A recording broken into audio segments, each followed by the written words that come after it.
Welcome back to day 2 of the 4-day embellishment walkthrough. Today we are going to work with fluttering. Fluttering is really fun to do. It's commonly used in intros and outros of music, but it can also be used in other places as well. So I want to show you a couple of different ways that you can flutter, a couple of different notes to start with. And then I want to talk about something important to do with your fluttering like we did yesterday with the bend. So let's get started. So just like we did with the bend, I'm going to be working with my index finger for this. However, this time I'm going to work on playing this note. I've got 3 holes on the bottom open, and I'm going to be working with this index finger up top here. So much like how we do the pop is a simple technique.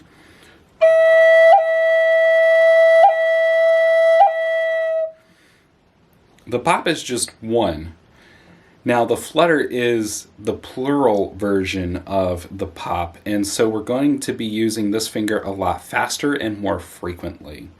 So here's a little hack on getting the flutter and the pop a little easier. You know it's a quick technique, and remember, just like in bending, that pinch that we talked about also applies here. You don't want to pinch this. You want this finger, this to be relaxed and light and agile. So stay away from the pinch. The other thing that you'll want to do is, instead of flicking up like this with your finger to do the flutter, keep it flattened and focus on your knuckle back here. Doing this is a lot faster than flicking up and down like this.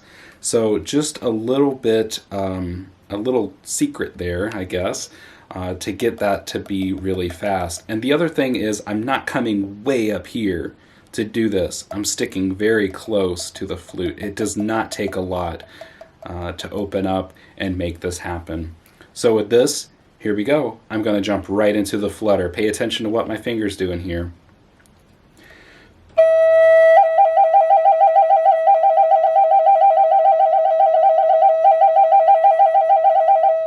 That's a really long flutter. Usually you'll do it for, just a second or two. And so by adding the flutter, you can add some really beautiful stuff to your playing.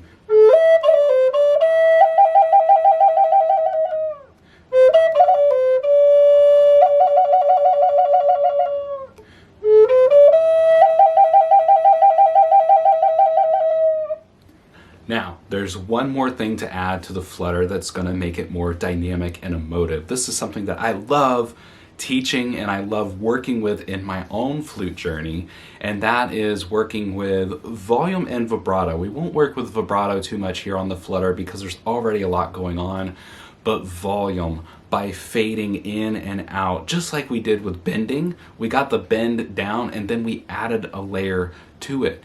And working with volume is really going to take that flutter to the next level. So let's focus on this. Johnny, where would you apply something like this? This is great for the end of a song or the end of a phrase.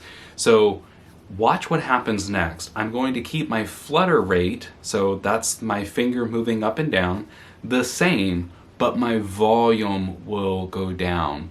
And so I'm going to fade that note completely out, even though my finger is still moving. Check it out.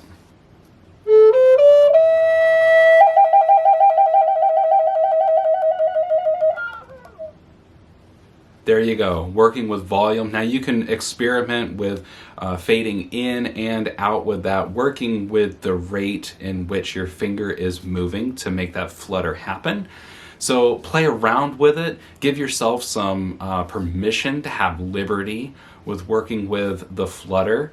The one thing I will caution you, when you're exercising and you're doing your practice time, it's fine to do this a lot, to get the hang of it. It's okay to make a bad note. You probably will.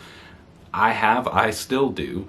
But when you're in a live performance where you have an audience, where you have listeners, try not to overuse any of these embellishments. You want to use them to have impact. I'll talk more about that in other trainings that I'm working on and probably have available at this point too. So just kind of keep that in your mind. Focus on playing embellishments that will have an impact. If you play them too much in your song or your improv, then when you mean it to have an impact, the listener won't hear it. They'll just hear a bunch of willy-nilly fancy flute work that you're doing and not the impact of which you're hoping to give them. So this is a wrap on day 2. We've covered fluttering and bending so far. Stay tuned for day 3. Keep an eye out for your email tomorrow, where you'll get a link to the next video and the next embellishment. And this next one's going to be kind of fun. This will be a great way to end some of your phrases. Stay tuned.